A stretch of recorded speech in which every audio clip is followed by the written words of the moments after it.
Assalamualaikum warahmatullahi wabarakatuh.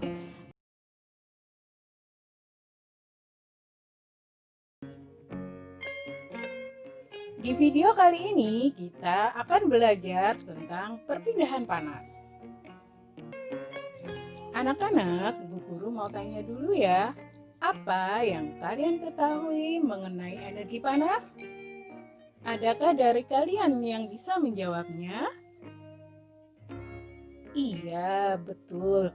Energi panas atau kalor adalah energi yang bisa berpindah dari satu benda ke benda lain karena perbedaan suhu. Energi panas akan berpindah dari suhu yang tinggi ke suhu yang lebih rendah. Namun, panas bisa juga mempengaruhi suhu zat. Jika suatu zat menyerap panas, maka suhunya akan naik.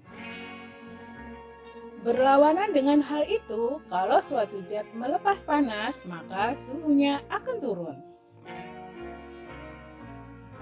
Nah, peristiwa memasak dapat membuktikan bahwa panas bisa berpindah. Dan proses perpindahan panas terdiri dari 3 cara, yaitu 1. Konduksi, 2. Konveksi, dan ketiga radiasi. Mari kita bahas satu persatu.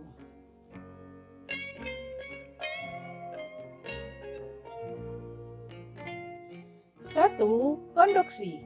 Konduksi adalah perpindahan panas tanpa disertai perpindahan zat perantara atau perpindahan panas melalui hantaran.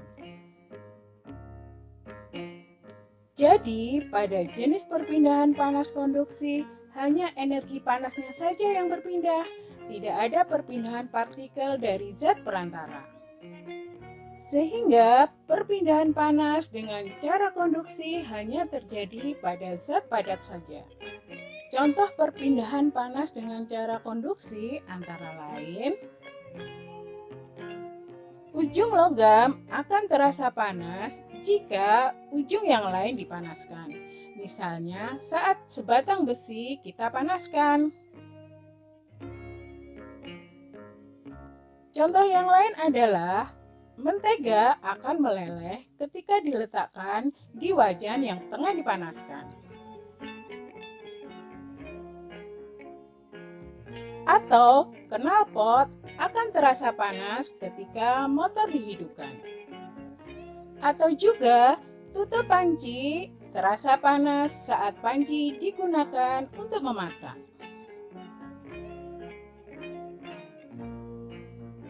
Cara perpindahan panas yang kedua adalah konveksi. Konveksi adalah perpindahan panas yang disertai zat perantara atau disebut juga dengan perpindahan panas aliran.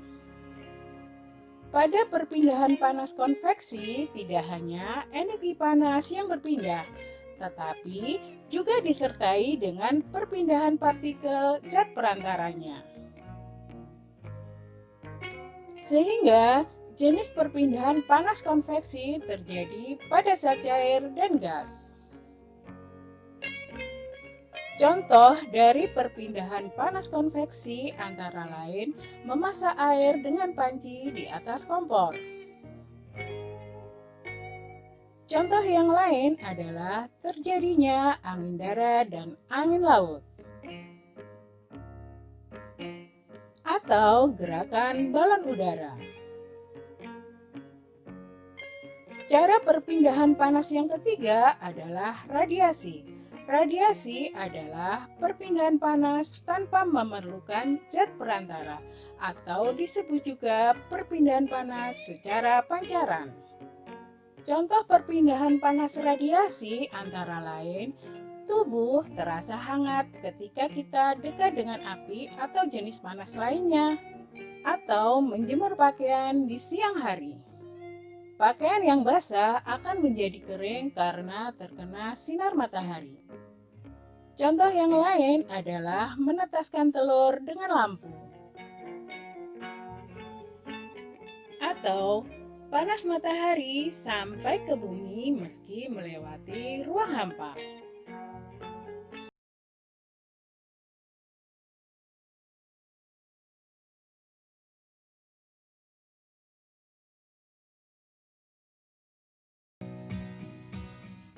Di video kali ini kita akan belajar tentang pola lantai dalam tari kreasi daerah. Anak-anak, seseorang yang ingin menguasai tarian maka dia harus mengetahui dan mempelajari tentang pola lantai. Pola lantai sering digunakan pada beberapa tarian, terutama tarian kelompok, karena akan memberikan tarian yang lebih indah, memukau, dan menarik untuk disaksikan. Nah, apa sih pola lantai itu? Pola lantai tari merupakan garis-garis di lantai yang dilalui penari ketika melakukan gerak tari dari perpindahan satu tempat ke tempat lain. Pola lantai adalah pola yang juga disebut dengan garis imajiner, sengaja dibuat oleh formasi penari tunggal, duet, atau kelompok. Fungsi dari pola lantai yaitu untuk menata gerakan tarian, membentuk komposisi dalam pertunjukan tarian, dan menciptakan kekompakan antar anggota penari. Dengan adanya pola lantai, tarian yang disajikan akan lebih indah dan menarik untuk ditonton.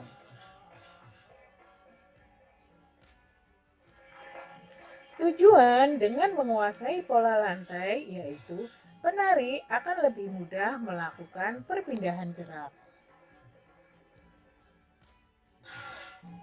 Sehingga sang penari akan mengetahui area mana yang menjadi area miliknya, tanpa harus khawatir mengganggu atau bertabrakan dengan area penari lainnya. Dalam pola lantai terdapat dua garis dasar, yaitu garis lurus dan garis melengkung. Garis lurus sendiri terbagi menjadi tiga jenis, yaitu vertikal, horizontal, dan diagonal. Namun, dengan perkembangan zaman yang semakin maju, pola lantai juga mengalami pengembangan, yaitu ada beberapa pola lantai lain berupa zigzag, segitiga, segi empat, dan segi lima. Pola lantai melengkung juga mengalami pengembangan, yaitu lingkaran, lengkung ke depan, melengkung ke belakang, dan angka 8. Berikut dua contoh jenis tarian daerah yang memiliki pola lantai yang berbeda. Contoh yang pertama adalah tari jaran kepang yang berasal dari Yogyakarta. Tari jaran kepang mempunyai pola lantai gabungan antara garis lurus dan lengkung yang sederhana. Pola lantai yang digunakan pada tari ini antara lain pola melingkar, garis lurus ke depan, dan garis horizontal. Pola lantai pada tari jaran kepang tidak memiliki makna tertentu.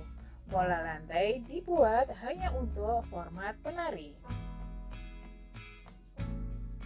Contoh tari yang kedua adalah tari pendet, menggunakan pola lantai yang sangat sederhana dibandingkan dengan pola lantai tarian Bali lainnya.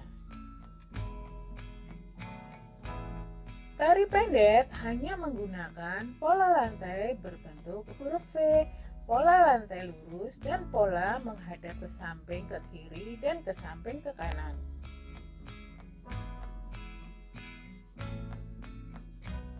Seperti halnya tari tradisional kebanyakan, pola lantai dari tari pendek juga tidak mempunyai makna khusus.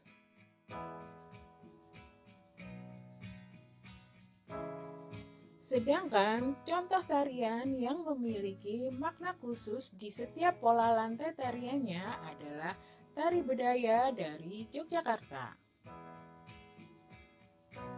Nah anak-anak, demikianlah video pembelajaran kita kali ini. Semoga pembahasannya mudah kalian mengerti dan kalian pahami ya.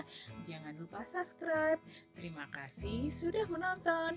Bu Guru pamit dulu. Assalamualaikum warahmatullahi wabarakatuh.